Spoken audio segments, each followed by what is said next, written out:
Oui, merci Monsieur le Président. Madame la Vice-présidente, chers collègues, je voudrais d'abord saluer l'ensemble des réponses qui ont été apportées par les acteurs concernés à cet appel à initiative, parce que ça ne devait pas être évident, l'appel à initiative lancé en juin, pendant les 2-3 mois de la période estivale, de monter un dossier, période au cours de laquelle c'est surtout le remplacement du personnel en vacances qui est le casse-tête majeur.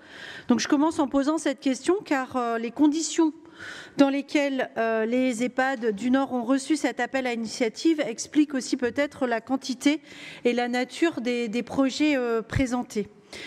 J'avais pu participer aux assises EHPAD de demain, donc en décembre dernier, à la Cité des Échanges, et je dois dire que je suis assez perplexe devant le décalage entre les immenses défis qui étaient présentés à ce moment-là, aux assises EHPAD de demain, et la modeste réponse que constitue cette nouvelle aide au financement d'équipements dans les établissements accueillant des personnes âgées.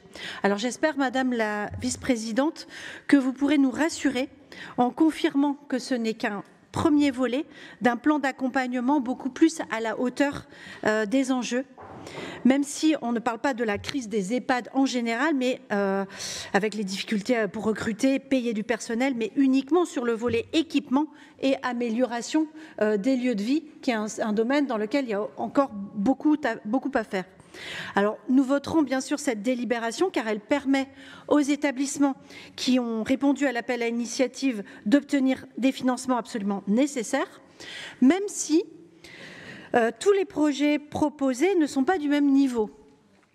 Nous avons en effet quelques projets autour de la performance énergétique, peu de projets à vrai dire, et pour un montant de 480 000 € sur les plus d'1 million que nous votons aujourd'hui, ce qui finalement est peu.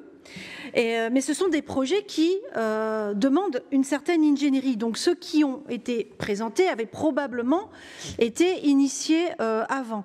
D'où ma question. Comment fait-on aujourd'hui pour accompagner au montage de projets les établissements, je parle d'établissements publics en particulier, ou le privé non lucratif, le privé associatif. Donc comment fait-on pour les accompagner, ceux qui auraient sérieusement besoin d'améliorer leur performance énergétique et faire baisser leur consommation?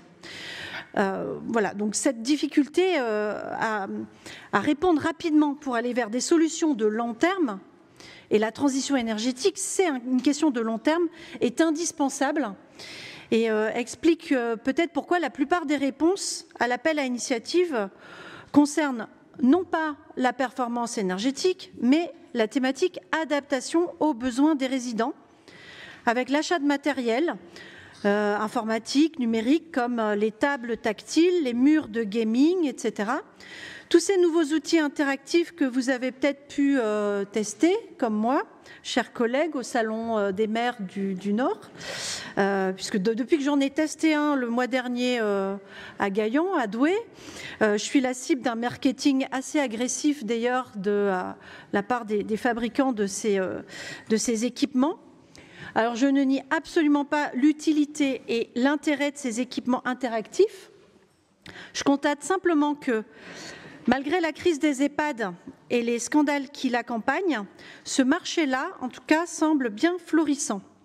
Et je veux souligner également le fait que ces équipements numériques ne sont utilisables par les personnes âgées en situation de dépendance qu'avec l'intermédiation de personnel. Or, c'est justement la question du personnel, de son recrutement, de sa formation, de sa rémunération qui est la question clé aujourd'hui. Aucun écran ne remplacera jamais le rapport humain, le lien social, la parole échangée et l'attention accordée aux personnes âgées. J'ai encore un petit peu de temps, Monsieur le Président. J'avais demandé 5 minutes, je ne sais pas où j'en suis. Voilà. Juste pour revenir sur l'ADF, si vous le voulez bien, parce que nous avons entendu le discours du Premier ministre lors des assises des départements de France la semaine dernière, à Angers. Vous en avez parlé ce matin. Les annonces étaient fortement attendues et il a confirmé que des mesures concrètes seraient déjà intégrées dans le PLF 2025, donc plus 200 millions d'euros sur les EHPAD, plus 100 millions d'euros sur les SAD. Il a également annoncé un chantier structurant, je reprends ces mots, au cours du premier trimestre 2025 pour assurer les conditions de l'autonomie à l'horizon 2030, avec de nouvelles idées fiscales. Alors, dans le département du Nord, nous avons mené un grand travail prospectif il y a 2 ans avec la mission d'information et d'évaluation sur l'APA.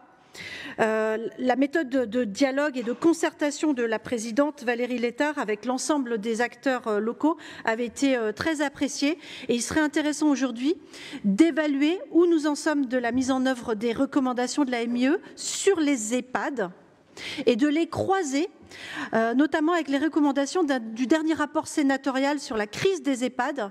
Il y avait notamment dans ce rapport, parmi les propositions, celle d'ouvrir au sein des EHPAD existants dans les milieux ruraux, dévitaliser des services publics, donc les maisons France Service, des bureaux de poste ou des services de première nécessité de type commerce. Et donc, voilà, je pense que ça vaudrait le coup, suite à la présentation des conclusions de la MIE, notre collègue Didier Magnier avait proposé notamment qu'on aille vers une délibération cadre, si je me souviens bien. Et si on veut dépasser les appels à projets au coup par coup et permettre aux EHPAD en déficit financier de se projeter véritablement vers l'avenir, quelle est donc la méthode et la stratégie que vous proposez? Je vous remercie.